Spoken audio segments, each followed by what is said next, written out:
Oi, eu sou o Glenn, sejam todos bem-vindos a mais um vídeo, nesse que eu vou falar das leituras do mês de julho.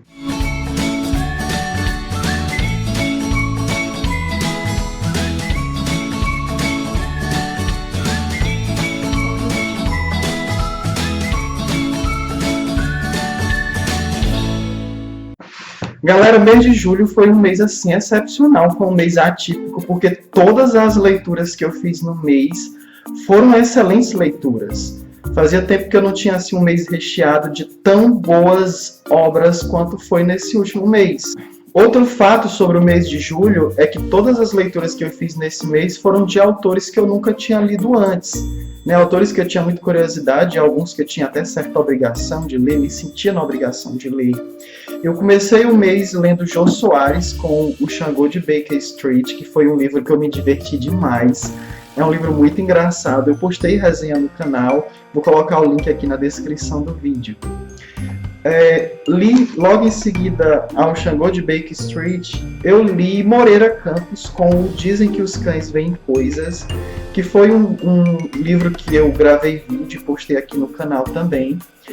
Ele traz uma vertente da literatura, ou digamos, um campo da escrita, que deixa a gente, leitores que gostam de contos e de literatura regional, bastante impressionado com essa obra aqui, que eu gostei demais.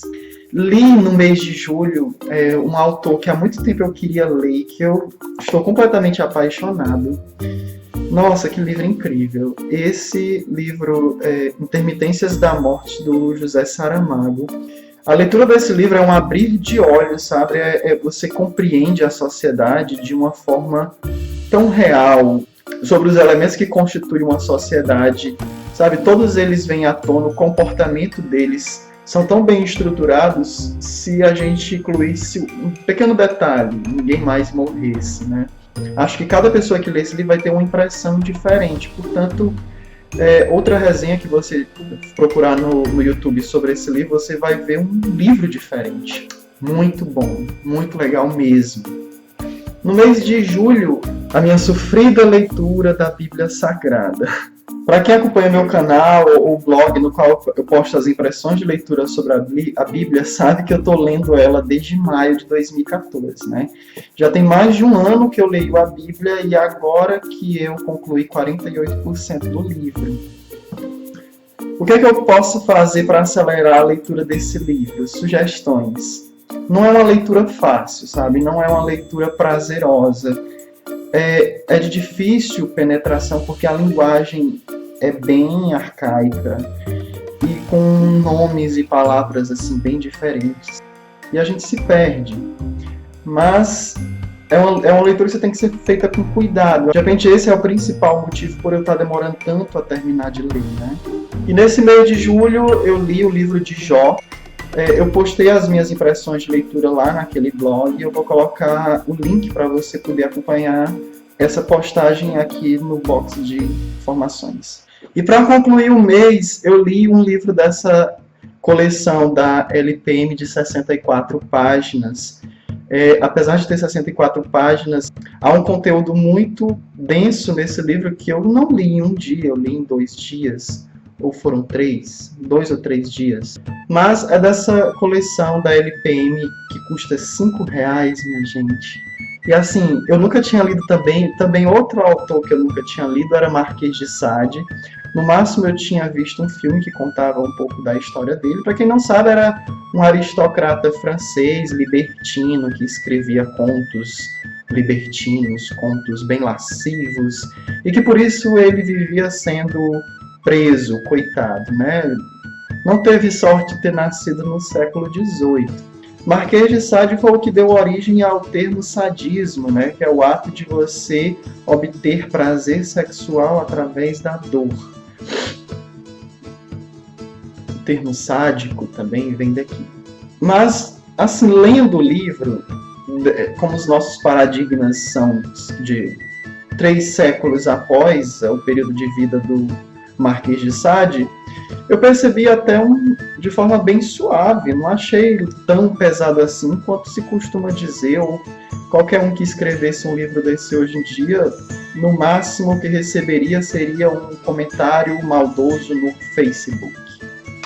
e ele foi preso. Enfim, Marquês de Sade, para quem não sabe, ele produziu muito, tem muito livro, muitos contos, muita produção literária do autor. E esse aqui é uma coleçãozinha de pequenos contos chamado O Corno de Si Mesmo e Outras Histórias. E nesse livro aqui ele vai relatar uma série de historinhas, sabe, envolvendo escândalos sexuais e geralmente com personagens da nobreza ou pessoas da alta sociedade. Ele nunca se utiliza de populares para narrar alguma história aqui, a não ser como personagens secundários.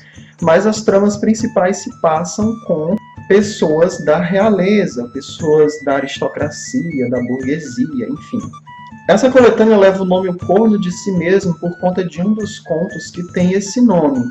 Mas eu chamo a atenção para um conto que considero ter elementos mais fascinantes, intrigantes, até filosofais, que foi o conto.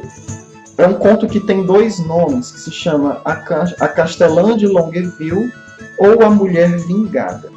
Eu achei esse conto muito interessante por ele trazer questões sobre o adultério. Aliás, todos os contos, a grande maioria, acho que 90% dos contos presentes nesse livretinho tem como tema central o adultério.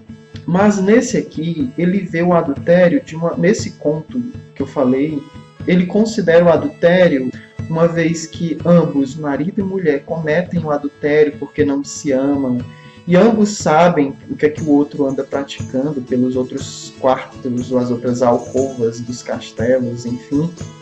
Esses casamentos acabam perdurando por uma convenção social. E ele leva um questionamento interessante. Se ambos sabem o que se passa pelos outros quartos do castelo com o teu cônjuge, isso não te incomoda, você não se importa uma vez que você pratica também? Então a gente deveria, de acordo com o Marquês de Sade, então a gente deveria considerar isso como uma coisa normal. Tá tudo bem, todo mundo está em paz com isso, ninguém está incomodado. De repente o casamento se mantém aí por uma questão econômica, né? E por uma questão econômica que beneficie os dois. Então, por que ver nesse adultério como algo nocivo? Né? Às vezes só é percebido como nocivo porque você considera o olhar de fora, o olhar da sociedade. Eu achei assim uma questão muito interessante, porque isso do século XVIII, ele trazer esse questionamento, era um louco mesmo, de repente é por isso que eu vivia preso, até o próprio Bonaparte colocou o coitado na prisão. Né? Eu acho que ele só era uma mente à frente do seu tempo. E nesse conto, A Mulher Vingada, é muito interessante, a narrativa é bem interessante mesmo, porque ele vai contar aqui que enquanto o senhor lá de Longueville tinha um caso com a lavadeira de roupas, né, que se encontrava no seu quarto à noite, a senhora Longueville dormia no outro quarto separado, né? Afinal eles não se amavam. E a senhora Longueville também recebia visitas à noite. Ele traz uma característica não muito louvável, machista da parte do marido, que ele podia traía, mas nessa situação ele não queria que a esposa fosse feliz. Acho que por uma questão de ego, né? Uma questão de machismo mesmo, porque ele sabia que ela fazia, ela sabia que estava tudo bem e tal, mas ele não queria que ela fosse feliz, né? Talvez, eu acho que isso também dura até hoje, o homem meio que pode trair a mulher e a mulher não pode, né? É ridículo. Ele elabora um plano com o cozinheiro, filho do cozinheiro, para capturarem esse rapaz e colocarem num saco e jogarem no poço. Só que ele acaba falando isso para muitos empregados, né? Colocando ali meio que no jogo todos eles para ficarem atentos para quando o filho do moleiro retornasse. Por ele contar para muitos, acaba que isso chega aos ouvidos da esposa. E a esposa elabora um contraplano.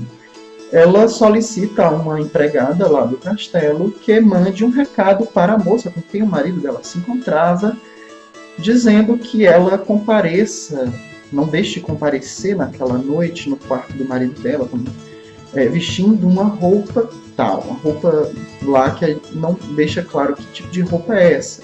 Ela acha estranho, mas essa empregada diz para a lavadeira que é porque a senhora lá do castelo descobriu e por isso o Sr. Longueville fez essas recomendações.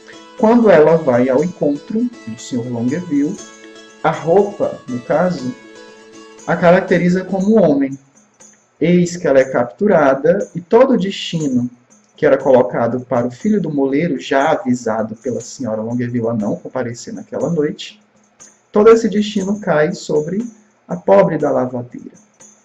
Diante disso, depois de esclarecido todos os pontos, que o filho do moleiro está vivo, né, meio que o marido tenta pedir à esposa de ter seus romances, né, ele acaba recebendo uma bela lição, porque o feitiço virou contra ele, né, e o mal que ele queria aplicar à esposa acaba sendo aplicado à pessoa de quem ele realmente amava. E o desfecho da história é que depois do evento nunca houve casal mais unido do que o casal Longueville. E aí eu percebo que talvez essa união aí não deva ser bem a união que talvez você esteja acreditando, né? Não é porque depois de um incidente desse eles vão se amar. Colocaram tudo aí muito preto no branco, esclareceram seus pontos, fizeram acordos e de repente os dois foram muito felizes. Eu achei muito interessante porque não tem toda aquela depravação que eu acreditei que tinha. Pelo menos na linguagem não tem. Nos fatos até tem sim algumas coisas assim bem libertinas. Mas a linguagem é super tranquila e recomendo. Achei muito interessante. Então se você curtiu o vídeo, por favor, dê um like. Se você não se inscreveu ainda, se inscreva no canal. Comentários são sempre bem-vindos. Bem, sobre outros saldos de leituras, eu vou recomendar nesse vídeo que você clicando aqui embaixo, você possa assistir e conferir a diferença de cenário da minha pessoa, das minhas leituras e até da forma como eu falo, da edição, que você assista o saldo de leituras do mês de julho do ano passado, né? Vai estar aqui embaixo. E nesse outro vídeo aqui você confira o saldo de leituras do mês anterior, junho, que eu li quadrinhos, li As Crônicas de Nárnia, Inferno. Foi um mês muito legal. Até o próximo vídeo.